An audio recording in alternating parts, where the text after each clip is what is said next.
My dad always told me, after you turn 40, son, the warranties run out. Can't fix it anymore, so take care of your body. Always thought that was funny and he was joking. But he's right. After 40, stuff started breaking. Welcome back to the channel. Today, I'm gonna tell you the story of how I got stuck in this H1 Hummer and had to get towed. It's the first time probably in about 5 years that I've had to get towed in any of my vehicles. I take pretty good care with all the baseline maintenance, regular maintenance, fixing things before they're really a problem, but this one caught me off guard.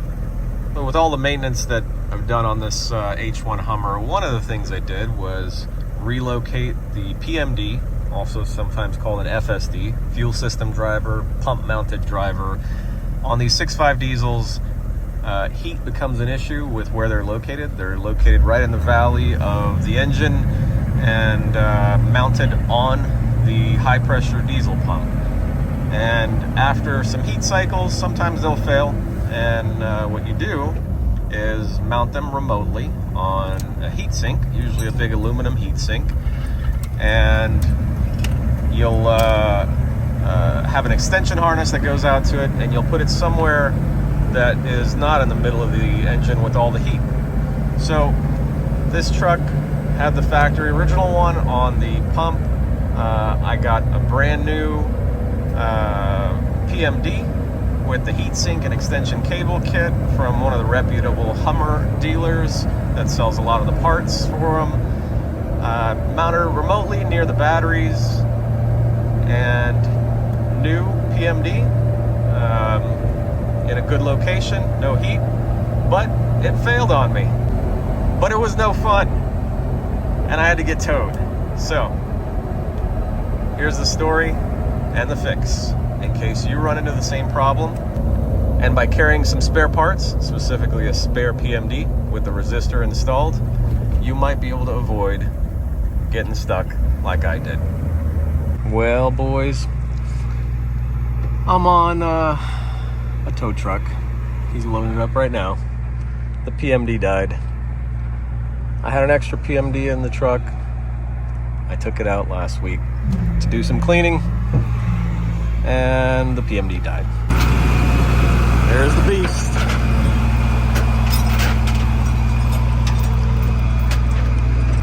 At least it fits. So it's been sitting since yesterday, and my suspicion is that it's the PMD. It has a new PMD in it, along with a relocation on a heat sink.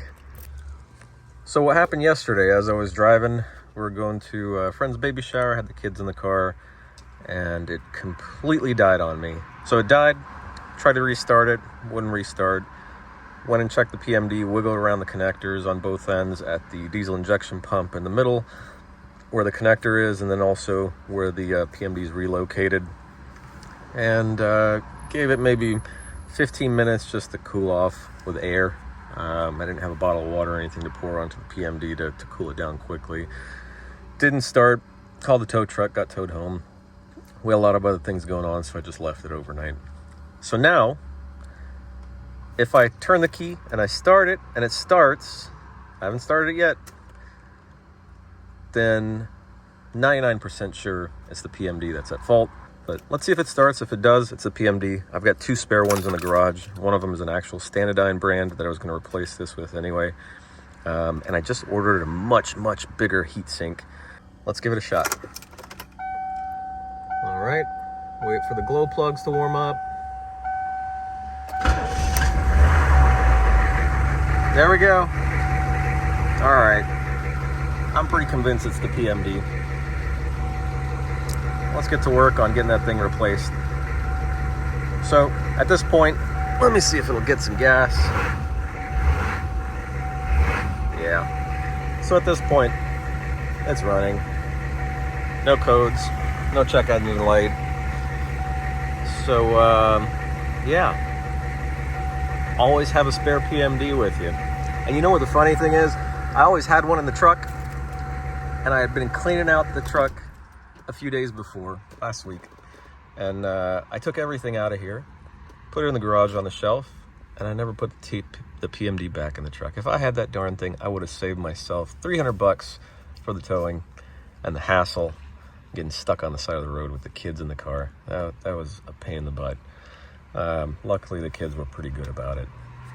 So always keep a spare PMD if you have any kind of vehicle that has the 6.5 liter Detroit diesel in it.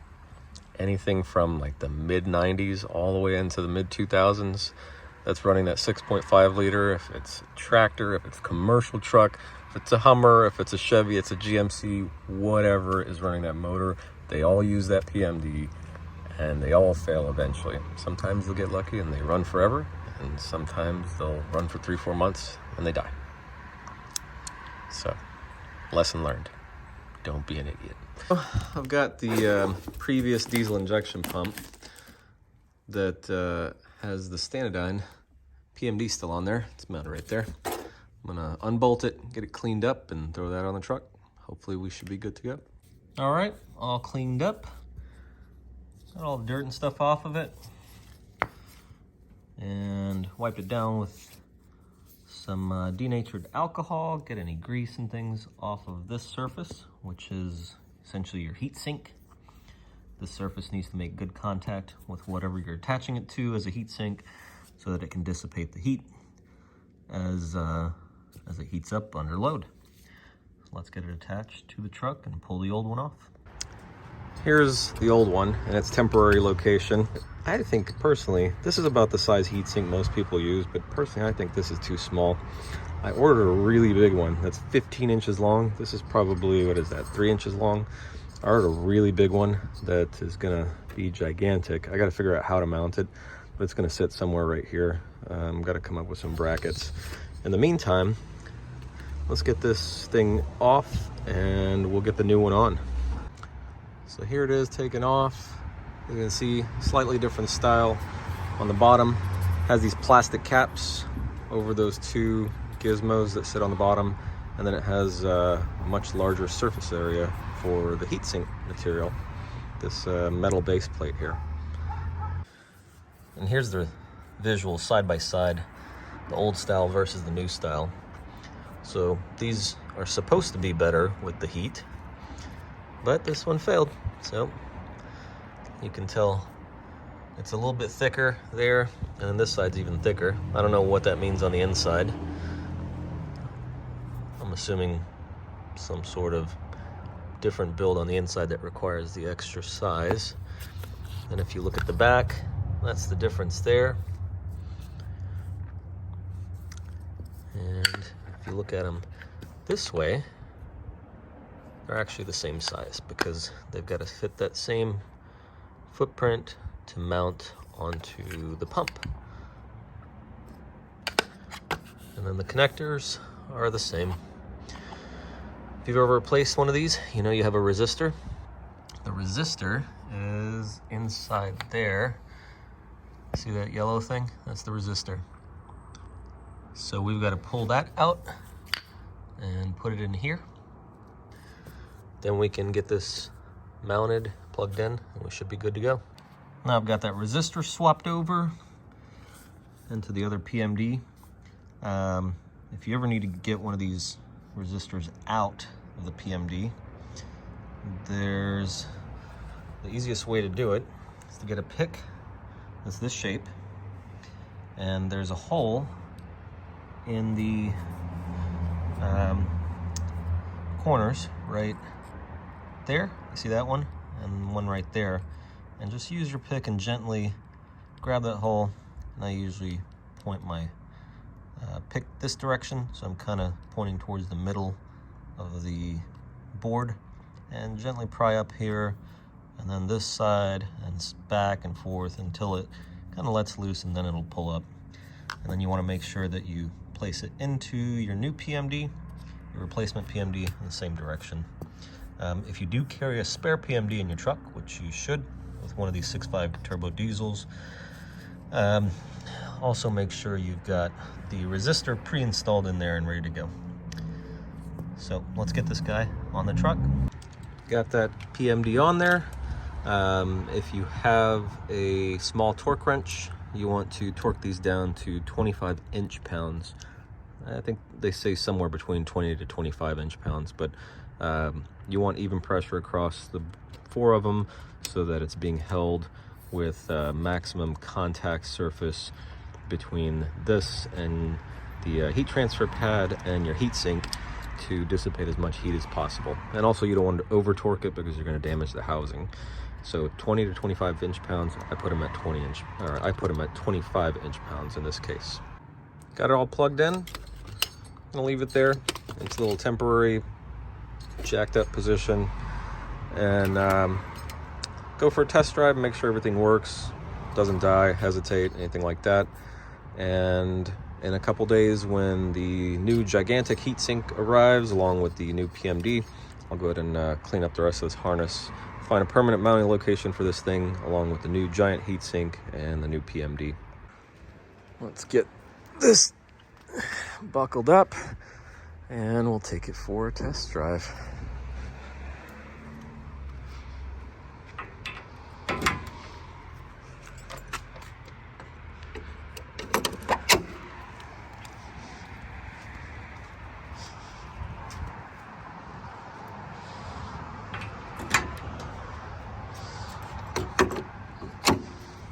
Go wash my hands. I don't want this on my steering wheel. All right. Almost forgot. That's the hood safety latch on these H1s. Oh crap, dropped my keys. Glow plugs. Boom, there we go. All right. Parking brake off. Let's go for a little drive. All right, here we go again. Okay, let's go. Got a little bit darker. Got stuck on a phone call. Well, it's not dying so far. I'm gonna go around the neighborhood here, just in case I do get stuck. You know, you never know.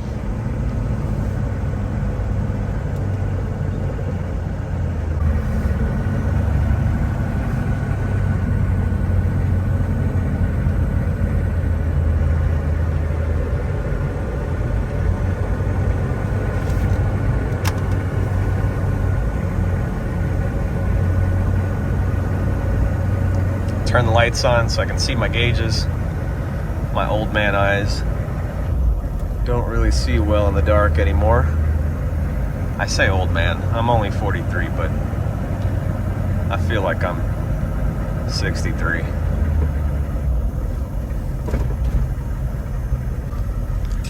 My dad always told me, after you turn 40, son, the warranties run out. Can't fix it anymore. Take care of your body. Always thought that was funny and he was joking. But he's right. After 40, stuff started breaking. Knees are creaking, going up the stairs. My 20/20 vision is all but gone. I'm in glasses most of the time for reading and being on the computer. The warranty has definitely run out. Well, I'm not giving it much gas, just driving normally, and everything seems good, no hesitation, nothing shutting off.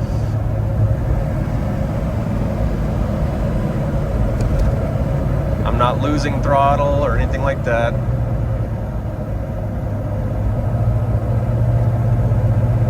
No check engine codes, you can see over there. No check engine lights come on. Anything like that. But then again, the PMD only really heats up when you start hitting the highway at higher loads, and then after, you know, a few miles of use.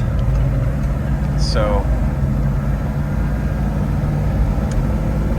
won't really know till I get a couple miles down the road here. We're well out of the neighborhood. Driving around a few blocks away. Seems okay so far. Famous last words, right? Seems okay so far. Well, fingers crossed. Hopefully that did the trick and nothing else is wrong.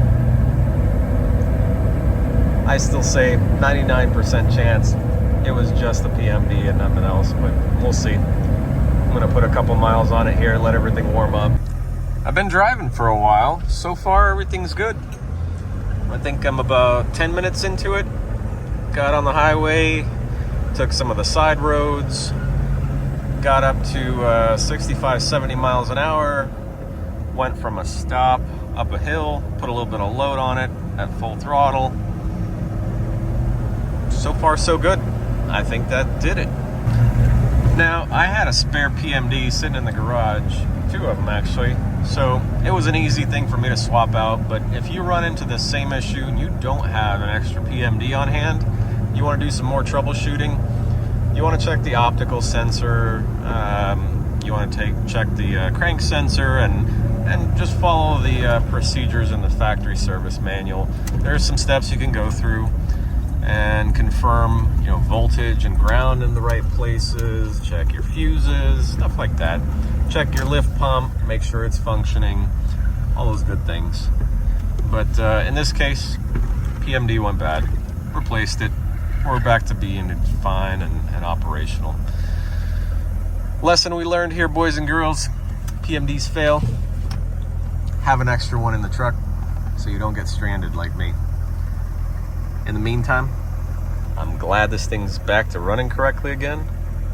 And hey, if you're in the market, well, you can't see in the dark. If you're in the market for an H1, this one is for sale. I don't mind keeping it and continuing to play with it, but I think I'm ready for a new project, something new to work on. In the meantime, I'm gonna enjoy it until the right person comes along that is in love with these and wants one as well. Love y'all. See you next time.